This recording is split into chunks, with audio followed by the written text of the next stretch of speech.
जी अस्सलाम वालेकुम dear students. Last time हमने रियल एनालिसिस में एक थ्योरम पढ़ा था, monotone bounded theorem, monotone bounded convergence theorem. उसमें हमने ये आइडिया लिया था जी कि जो थ्योरम जो सीक्वेंस जो है वो मोनोटोन है और बाउंडेड है, यानी कि इंक्रीजिंग है और बाउंडेड अबव है, वो कन्वर्जेंट है और वो कन्वर्जिंग टू सुप है, अपने सुप्रीमम को कन्वर्ज करता है। और जो सीक्वेंस डिक्रीजिंग है और बाउंडेड बिलो है वो अपने इन्फिमम को कन्वर्ज करता है। यानी कि हमने ये रिज़ल्ट कैलकुलेट किया था बिकॉज ये हमारी क्वेस्ट थी कि भाई वो किस किस्म के, वो कौन से बाउंडेड सीक्वेंसेस हैं जो लाजमी कन्वर्जेंट होंगे। तो वी हैव डिड्यूस्ड कि भाई जो मोनोटोन सीक्वेंसेस हैं, जो मोनोटोन बाउंडेड सीक्वेंसेस हैं वो कन्वर्जेंट होते हैं। तो आप देखिए ये अब जो जनरलाइज रिजल्ट क्या बनेगा, एक तरफ आपने ये कह दिया कि हर कन्वर्जेंट सीक्वेंस जो है वो क्या होता है, बाउंडेड होता है,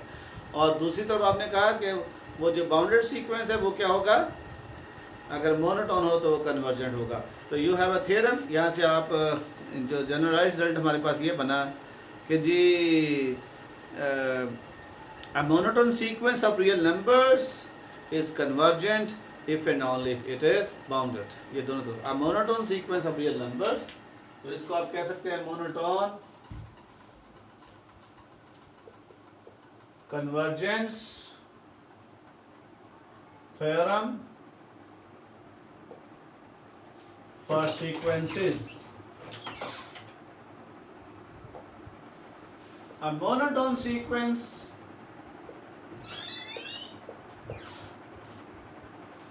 of real numbers is convergent if and only if it is bounded। तो ये अब इफ एंड ऑल इफ बन गया कि भाई आपने कहा कि हर कन्वर्जेंट सीक्वेंस जो होता है वो क्या होता है, बाउंडेड है, और बाउंडेड जो है वो कन्वर्जेंट होगा अगर वो मोनोटोन, और मोनोटोन हमने दोनों केसेस में दे दिया। ठीक है, अब इसकी एप्लीकेशंस आज हम करेंगे, इसकी एप्लीकेशंस। यानी कि अगर आपको सीक्वेंस के बारे में, आप उस सीक्वेंस की लिमिट जो है वो नहीं आपने कैलकुलेट की, without finding the limit of A sequence you can decide whether it is convergent और डाइवर्जेंट। आप क्या करेंगे, आप देखेंगे अगर वो मोनोटोन है, बाउंडेड है, तो आप कहेंगे ये कन्वर्जेंट है। फिर उसके बाद आप उसकी लिमिट भी कैलकुलेट कर सकते हैं। It's very elegant way to know about the convergence without knowing its limit. यानी कि आप सीक्वेंस की लिमिट कैलकुलेट किए बगैर हम उसकी कन्वर्जेंस की बात कर सकते हैं, राइट। देखिए, तो ये बेसिकली इस थ्योरम की एप्लीकेशन है। आज हमारा आर्टिकल है applications of monotone bounded convergence theorem. मैं बहुत ज़्यादा डिस्कस नहीं करूँगा, जस्ट 2 एग्जांपल्स हैं जो इसकी एप्लीकेशन के तौर पे हम डिस्कस करेंगे और लेक्चर को वाइंड अप करेंगे। ओके,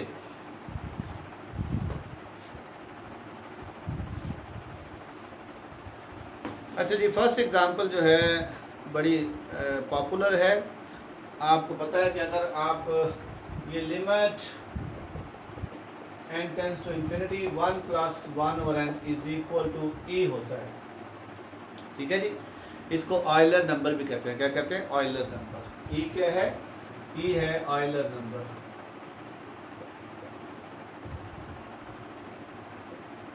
राइट, यानी कि यहाँ पे जो आपका an जो है वो ये है, यहाँ n भी है, ये सीक्वेंस। अगर इसकी लिमिट आ जाती है कोई ई नंबर तो इसका मतलब ये कन्वर्जेंट है। तो इसको प्रूव करने के लिए हम इसकी कन्वर्जेंस की बात करेंगे, लिमिट जो है उसके बारे में आइडिया दे देंगे।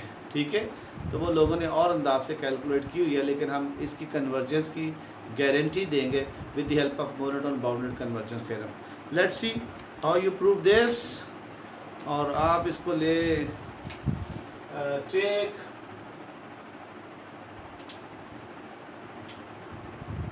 En is equal to 1 + 1/n power n।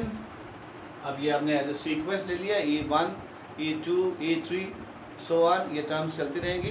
ठीक है, तो हम साबित करेंगे ये सीक्वेंस बाउंडेड अबव है और फिर मोनोटोन है, तो ये इससे साबित हो जाएगा ये कन्वर्जेंट है। you know we know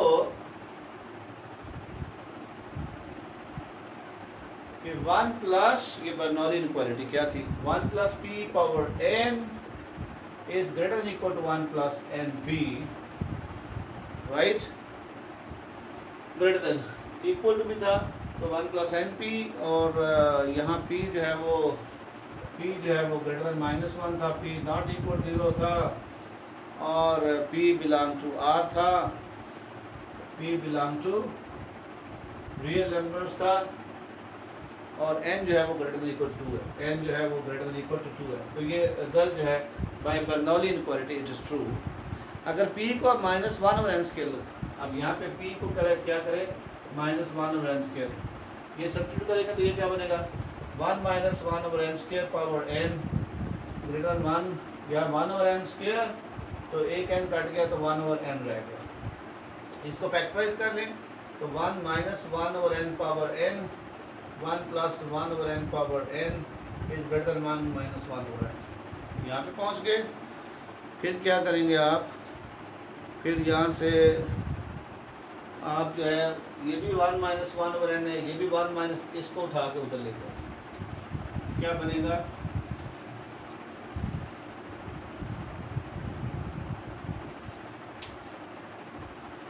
तो 1 plus 1 over n power n is greater then 1 minus 1 over n की पावर 1 माइनस n, क्योंकि इसकी पावर n है और इसकी पावर 1 है, तो जब ये उधर जाएगा तो 1 माइनस n बन गई। इसको आप कर सकते हैं, this further can be written as, इसको n माइनस 1 ओवर n की पावर 1 माइनस n, और जब आप इसको स्विच कर देंगे तो ये माइनस प्लस चेंज हो जाएंगे, तो इसको n ओवर n माइनस 1 करेंगे तो ये n माइनस 1 हो जाएगा, right.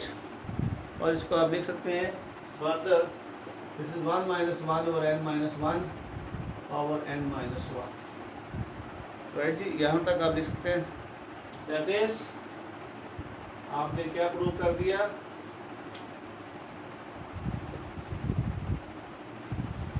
so you have proved 1 plus 1 over n power n is greater than 1 minus 1 over n minus 1 power. Look at this, what is this, r en greater than en minus 1, ये en minus 1 बन गया। तो अब n चूँकि n minus 1 से बड़ा है और उसकी वैल्यू भी उससे बड़ी है, फॉर एवरी n आर्बिट्रेरी था, इसका मतलब ये हमारा जो सीक्वेंस en है वो क्या है, इंक्रीजिंग है, ये क्या है, इंक्रीजिंग है। दिस शोज दैट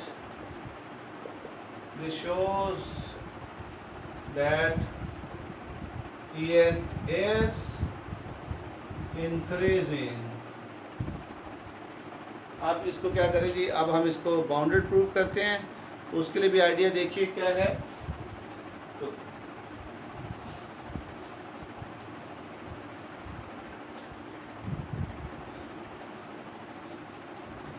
बाउंडेड के लिए जी आप देखिए कि en जो है वो 1 प्लस 1 ओवर n है, और ये n टर्म तक बाइनोमियल को एक्सपेंशन की जा सकती है, तो ये बनेगा जी 1 plus n into 1 over n plus n into n minus 1 divide by 2 factorial 1 over n square plus 1, the last one is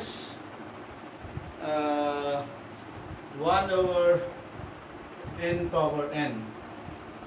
इसको जरा देखिए, ये फर्दर आप लिख सकते हैं 1 प्लस ये कट गया, ये 1 ही रह गया, प्लस इस n को इधर भी कट गया और ये इधर भी 1 माइनस 1 ओवर n कर सकते हैं, और 1 बाई 2 फैक्टोरियल, और फिर इस तरह से यहाँ जो तीसरी टर्म आ रही थी वो आ रही थी n into n minus 1 into n minus 2 by 3 factorial into 1 over n cube.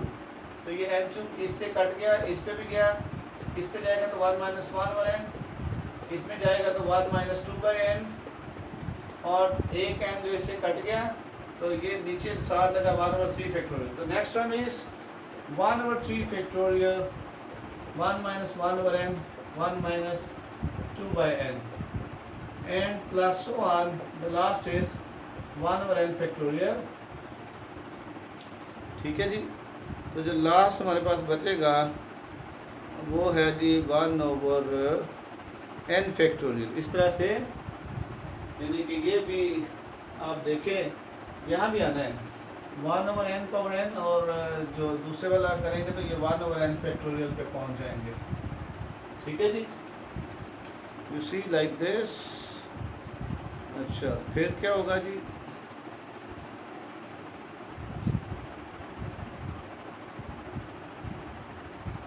Okay, अब चूंकि ये सब्ट्रैक्ट हो रहा है, इसको भी छोड़ दें, आप इसको भी छोड़ दें, इसको भी छोड़ दें, यानी कि इन नंबर से कुछ सब्ट्रैक्ट हो रहा है, फिर ये इसके बराबर आ रहे हैं। तो अगर इसको आप छोड़ देते हैं जो सब, तो ये फिर ये वाली साइड उससे बड़ी हो जाएगी। तो दिस इज लेस और इक्वल टू इस इधर साथ 1/n पावर n। तो ये मतलब इनको छोड़ देंगे, सिर्फ फैक्टोरियल लिख लेंगे, तो ऑफ कोर्स ये साइड उससे बड़ी हो जाएगी। दिस इज लेस और equal to 1 plus 1/2 factorial plus 1/3 factorial plus 1/n factorial. Right, इस तरह से आप लिख सकते हैं। तो इसको लिख सकते हैं 1/1 फैक्टोरियल। इसके बाद आपने एक रिजल्ट जो है, मैंने आपको इंडक्शन के अंदर, जब इंडक्शन वाला लेक्चर देखिए तो मैंने आपको एक रिजल्ट प्रूव करके दिया था। वो रिजल्ट ये था कि जी 2/n is less than 2/n is less than equal to n factorial. ये रिजल्ट था कि n फैक्टोरियल से छोटी हो जाती है। इसका मतलब है कि अगर आप पिछली टर्म में आना चाहते हैं तो यहाँ n-1 कर दें, तो 2/n-1 less than equal to n factorial. 2/n इससे छोटी है तो 2/n-1 भी इससे छोटी है। तो अब आपकी वैलिडिटी जो है यहाँ से स्टार्ट हो जाएगी। देखिए, जब आप 1 डालेंगे तो 1 is less than equal to 1, 2 डालेंगे तो 2 is less than equal to 4, 3 डालेंगे तो 4 is less than equal to 6, और 4 डालेंगे तो ये अब ये ट्रू होगी। वहाँ पे 2/n था तो हमने 2/n की जगह 2/n-1 लिखते हैं, तो ये फिर ट्रू है, less than equal to 1/n factorial. And on the other hand आप ये भी कह सकते हैं कि 1/n factorial 1/2/n-1 is greater than equal to 1/n factorial. ठीक है, तो इसकी जगह पे 1/n factorial is less than equal to this is less than equal to 1 plus 1/1 factorial. फिर यहाँ पे 2 के लिहाज से 1/2 फैक्टोरियल जब करेंगे तो ये 2 - 1 1/2 आ जाएगा प्लस 1/2। जब 3 फैक्टोरियल करेंगे 1/3 factorial 2/2 -1 3 - 1 that is 1/2 square plus 1/2 square plus 1 plus last is 1/2/n-1। Okay, see like this. ये हमने ये रिलेशन बनाया है। पहले तो ये बात जो है इंडक्शन वाले लेक्चर में रियल एनालिसिस का देखिए, उसमें मैंने ये बात प्रूव की है। और वो n greater than equal to 4 के लिए थी, तो हमने इसको ट्विस्ट कर दिया, n की जगह n-1 कर दिया, तो आपने देखा कि ये ट्रू हो गया। फिर इसका रेसिप्रोकल लिया तो ये बन गया। तो अब जहाँ जहाँ 1/n फैक्टोरियल उसको मैं इससे रिप्लेस करता जा रहा हूँ, यानी कि 1/2 जो था, ठीक है, जब n आप 1 रखेंगे तो वो तो 1 - 0 1/0 1 ही रहेगा, इसलिए इसके ऊपर कोई तब्दीली नहीं आएगी। लेकिन जब 2 फैक्टोरियल 1/2 फैक्टोरियल करेंगे तो 1/2 - 1 दिस इज 1, तो 1/2 ये 1/2 आ गया, ऐसे 1/2 स्क्वायर सो आ। नाउ लुक एट दिस, यहाँ से आप देखिए तो ये ज्योमेट्रिक सीक्वेंस है। ये क्या है? ये एक ज्योमेट्रिक सीक्वेंस है। इसका आंसर आएगा 1 प्लस ज्योमेट्रिक सीक्वेंस में r जो 1/2 है, और यहाँ 1 से स्टार्ट होकर n-1 n टर्म्स है, तो ये बनेगा 1 - 1/2 डिवाइड बाय 1 - 1/2। दिस इज, इसको फिर आप सिंप्लीफाई करेंगे,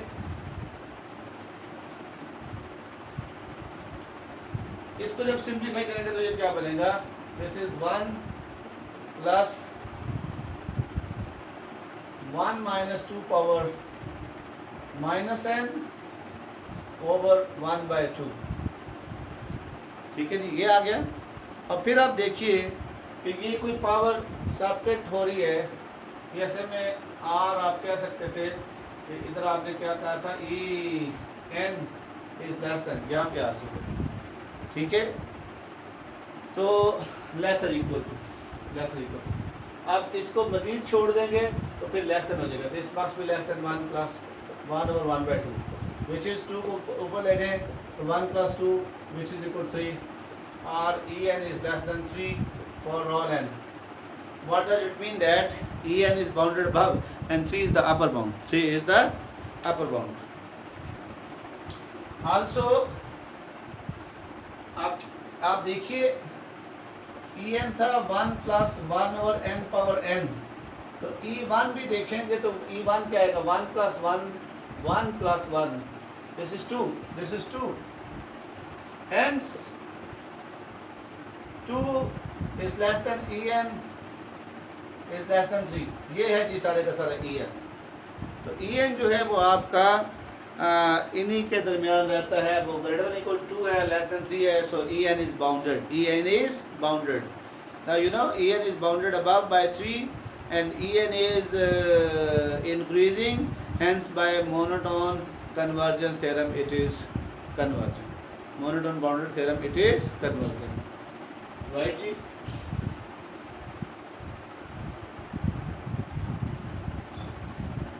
So now En is increasing and bounded above by 3, so it is convergent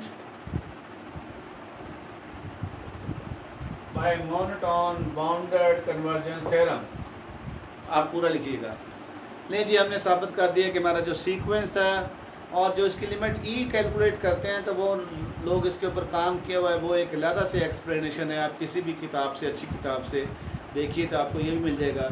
क्योंकि आपने प्रूव कर दिया कि ये इसकी लिमिट ग्रेटर देन इक्वल 2 है और लेस देन 3 है, तो फिर वो प्रूव करते हैं कि इसकी लिमिट जो है वो 2 पॉइंट समथिंग जो कैलकुलेट की हुई है तो उसकी लिमिट आ जाती है, right. But our target is to show that without finding limit, our target is to show that this sequence is convergent, and what we have done, we have shown that it is monotonically increasing and it is bounded above. So because of monotone bounded convergence theorem, we know that a monotone sequence is convergent if and only if it is bounded. Therefore, being increasing and bounded above, this sequence is convergent, right? And of course well convergent between 2 and 3. Okay जी, next example एक और देखिए। तो उसको आप, ये जो idea है जो हम यूज़ कर रहे हैं, इस आइडिया को हम कहते हैं, इस आइडिया को हम यूज़ कर सकते हैं और इससे कैलकुलेट कर सकते हैं रिकर्सिव सीक्वेंसेस। तो इसको आप क्या ये भी कह सकते हैं, रिकर्सिव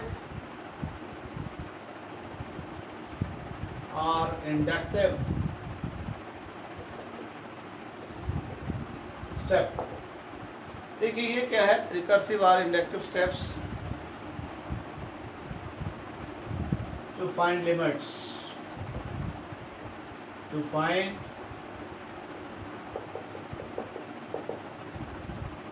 अच्छा, इसके लिए हम एक एग्जांपल के साथ डिस्कस करते हैं जी। हमने कहा जी ये हमारे पास एक a1 जो है वो 2 स्क्वायर रूट है और an+1 जो है वो क्या है जी, 2 + an, 2 + an square root.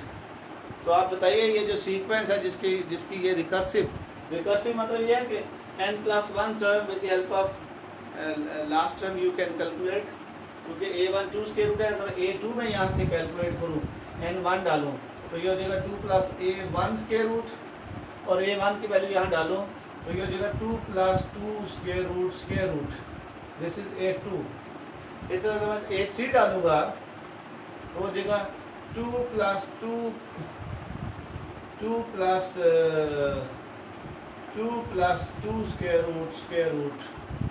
Square root, this is the sequence.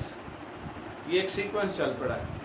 अब ये देखिए कितना अजीब सा सीक्वेंस है, पहले 2 स्क्वायर रूट है, फिर 2 + 2 square root whole square root है, फिर ये, तो आप इसकी लिमिट कैलकुलेट कर लीजिए, ये आसान नहीं है। But with the help of monotone bounded convergence theorem मैं इसकी कन्वर्जेंस की भी एश्योरेंस दूंगा और फिर इसकी लिमिट भी कैलकुलेट कर दूंगा। Let's see how we can perform. Okay, आप देखिए कि note a1 is equal to square root which is less than 3। मैं इंडक्शन से मैं इसको प्रूव करने की कोशिश करूंगा कि देखिए जी, ये इंडक्शन से जो है वो क्या है जी, ये इंडक्शन से इसको मैं बाउंडेड प्रूव करने लगा हूँ। एंड सपोज इसका मतलब फर्स्ट स्टेप इज ट्रू, किसी एक आर्बिट्रेरी को साबित कीजिए। And suppose a k is greater then a k is less than 3, यानी कि पहले a1 के लिए 2 स्क्वायर रूट है वो लेस देन 3 है, ये हमने साबित कर दिया। सपोज कर लिया कि a k लेस देन 3 है और अब मैं साबित कर दूं कि a k प्लस 1 भी लेस देन 3 है, तो इंडक्शन से साबित हो जाएगा कि a n लेस देन 3 है फॉर ऑल n। इसका मतलब a n जो है वो बाउंडेड अबव है। Now a k plus 1 by definite चलेंगे, यहाँ पे 2 प्लस a k आ जाएगा और you know a k is less than 3, this is 2 plus 3, 2 plus 3 5 and 5 square root is equal to 2 point something, which is equal to 2 point something, which is of course less than 3. So of course a k plus 1 is less than 3. ये देखिए a k less than 3 था तो ये less than हो गया क्योंकि ये by supposition है, this is by supposition। आप लिख लें साइड पे by supposition। and 2 plus 3 5 square root, which is of course this is 2 point something, which is of course less than 3. So a k plus 1 is hence by induction, an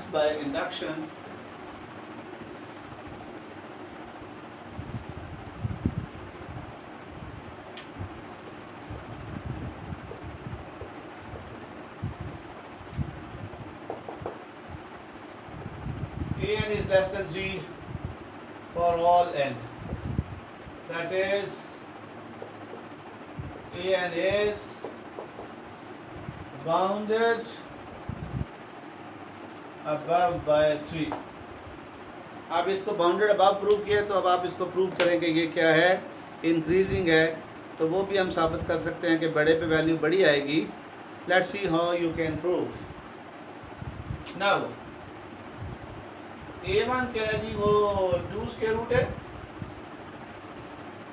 और a2 क्या होगा, a2 जो है 2 plus 2 square root whole square root और a1 जो है वो, अब देखें अगर इसको छोड़ दें कोई नंबर ही है तो ये ग्रेटर देन 2 स्क्वायर रूट आ जाएगा।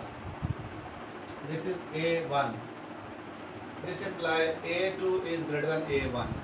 ये हमारा पहला स्टेप पूरा हो गया। अब सपोज कर लेते हैं, इंडक्शन से प्रूव करते हैं इसको भी। Now suppose a k plus 1 greater than a k,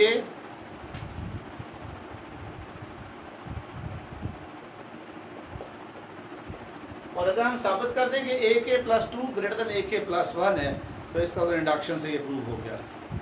so consider a k plus 2, what is this. अब डेफिनेशन क्या होगी इसकी, ये डेफिनेशन क्या थी इसकी, थी 2 plus a k plus 1, and you know this is a k plus 1 greater than a k, this is greater than 2 plus a k, and what is 2 plus a k, this is in fact a k plus 1, right। इसका मतलब क्या हुआ, ये बीच में लिखते हैं कि ये कैसे हुआ, ये इंडक्शन से हुआ, this is because of induction, ठीक है जी। और मैं अज्यूम किया इसको 1 कह लें, यूजिंग 1 वगैरह वो साइड पे आप रेफरेंस देते जाएं। सो a k plus 2 greater than a k plus 1 for all k, hence a k is increasing। बड़े पे वैल्यू बढ़ी, a k plus 2 बड़ा है, a k plus 1 बड़े पे वैल्यू बढ़ी है तो ये क्या है, इंक्रीजिंग है। अब चूंकि ये मोनोटोन है, इंक्रीजिंग है, तो ये कन्वर्जेंट है। ये क्या है, कन्वर्जेंट है। कन्वर्जेंट है तो इसकी लिमिट होगी। सो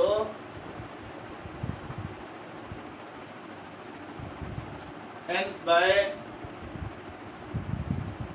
monotone bounded convergence theorem, ठीक है, आप कंप्लीट लिख लीजिएगा। Monotone bounded convergence theorem, a k an is convergent. So let limit n tends to infinity ak is equal to l. ठीक है जी। अगर आप देखिए कोई सीक्वेंट जो है, अगर लिमिट उसकी l है तो फिर उसकी हर टेल की लिमिट भी l होगी। ये देखिए ये सीक्वेंस चल रहा है, यहाँ से आपने सीक्वेंस को स्टडी करना शुरू किया, an से लिमिट l है, यहाँ से स्टडी करना शुरू कर दें तब भी उसकी l होगी। तो ये एक रिजल्ट है जो हमने शुरू में बताया था कि सीक्वेंस की जो कन्वर्जेंस है उसकी टेल से स्टडी की जाती है। और अगर कोई sequence limit n tends to infinity an l है तो फिर limit n tends to infinity an plus k भी l होगा। n कितनी मर्जी आगे टर्म से जाकर उसको स्टडी करना शुरू कर दें। अगर an l हो गया तो an प्लस 1 भी l को कन्वर्ज करेगा, an प्लस 2 भी l को कन्वर्ज करेगा। मतलब ये है कि आप पहली दूसरी स्टेप यानी कि इसकी जो a1 होगी, आप देखें ना k में ले लेता हूँ 1 और ये an है और ये an प्लस 1, यहाँ पे k1 डालेंगे तो ये इसकी टर्म a1 बनेगी, इसकी a2 बनेगी। यानी कि ये नेक्स्ट टर्म से स्टडी करना शुरू कर रहे हैं। चूँकि वो कन्वर्जेंट है, कुछ टर्म को छोड़ के आगे से भी स्टडी करना शुरू कर देंगे तो वो कन्वर्जेंट ही रहेगा, राइट। इस वजह से चूँकि ये l है और वो कन्वर्जेंट है,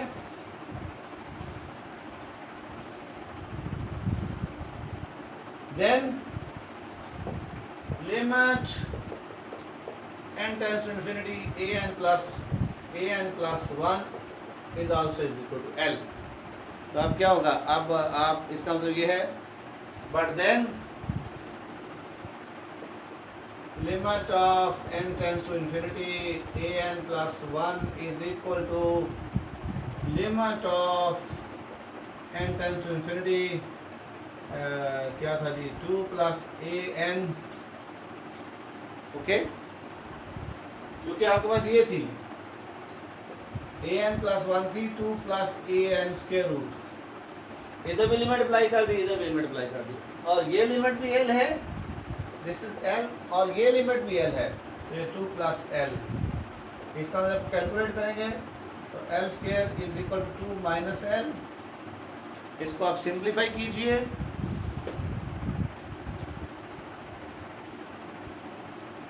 सो l square minus l plus 2 is equal to 0, so l minus 2 l plus 1 is equal to 0. This imply l is equal to 2. Since l is equal to minus 1 is not possible. ये इसलिए possible नहीं है कि आप देखें जो आपकी sequence चली थी वो 2 स्क्वायर रूट थी और आगे 2 प्लस 2 स्क्वायर, सारी की सारी सीक्वेंस पॉजिटिव है, तो वो पॉजिटिव नंबर को चलते चलते लिमिट कैसे नेगेटिव दे देगी। क्योंकि लिमिट जो है वो कोई अजीब चीज़ नहीं है, वो सीक्वेंस की वैल्यू ही होती है आफ्टर सम बैरियर। यानी कि वो लिमिट जो है, ये आप ना समझिए कि लिमिट भी सीक्वेंस की कोई आइडेंटिकल वैल्यू है। कोई बड़े लार्ज नंबर के बाद जो सीक्वेंस की टर्म है, जो उसके आंसर है वो आइडेंटिकल आना शुरू हो जाते हैं, तो किसी नंबर के करीब होना शुरू हो जाते हैं, तब उसको नंबर कह देते हैं, वो तकरीबन उसकी अप्रॉक्सीमेट वैल्यू होती है। लिहाजा अगर आपकी तमाम सीक्वेंस की टर्म पॉजिटिव आ रही हैं तो ये पॉसिबल नहीं है कि आपकी सीक्वेंस की लिमिट जो है वो नेगेटिव हो जाए, राइट। इस वजह से इसको हम कहते हैं कि l is equal to minus 1 is not possible. So l is equal to R, you can say that R limit of n tends to infinity an is equal to, लें जी हमने कैलकुलेट कर ली। यू सी, इससे हमने दोनों काम किए कि हमने मोनोटोन बाउंडेड कन्वर्जेंस थ्योरम की मदद से हमने उसको पहले कन्वर्जेंट प्रूव किया, फिर कन्वर्जेंस की अपनी डेफिनेशन लगाते हुए कि अगर कन्वर्जेंट है तो उसकी लिमिट है, और अगर an की लिमिट l है तो an प्लस k की लिमिट भी l होगी, an माइनस 1 की लिमिट भी l होगी, an प्लस 1 की लिमिट भी l होगी। अब जो रिकर्सिव रिलेशन उसने दिया हुआ था उसकी दोनों साइड पे हमने लिमिट अप्लाई की और l लगाने के बाद उसको साइमल्टेनियसली सॉल्व कर लिया। फिर उसका हमने गौर किया कि हमारा जो सीक्वेंस है उसकी तमाम टर्म पॉजिटिव थी, लिहाजा लिमिट नेगेटिव नहीं आ सकती, उसको हमने डिस्कार्ड कर दिया। ठीक है जी। तो डियर स्टूडेंट्स, आज आप इसकी प्रैक्टिस कीजिए, कोई और क्वेश्चन लीजिए, ठीक है। ख़ास तौर पे एक बड़ा वेल नोन मेथड है, बार्टल की किताब में उन्होंने दिया हुआ है कि न्यूटन्स मेथड, जिसकी मदद से आप अप्रॉक्सीमेट सॉल्यूशन निकालते हैं नॉन लीनियर इक्वेशंस का। तो न्यूटन मेथड जो है उसको भी आप रिकर्सिव एल्गोरिथम इस सीक्वेंस की मदद से उसका जो फॉर्मूला है उसको इस्टेब्लिश कर सकते हैं और प्रूव कर सकते हैं वो कन्वर्जेंट है, और उसकी कन्वर्जेंस को आप इसी तरह शो करते हुए लिमिट भी कैलकुलेट कर सकते हैं। उसको देखिए और इंशाल्लाह नेक्स्ट लेक्चर में हम स्टार्ट करेंगे सब sequences. Thank you very much. अल्लाह हाफिज़।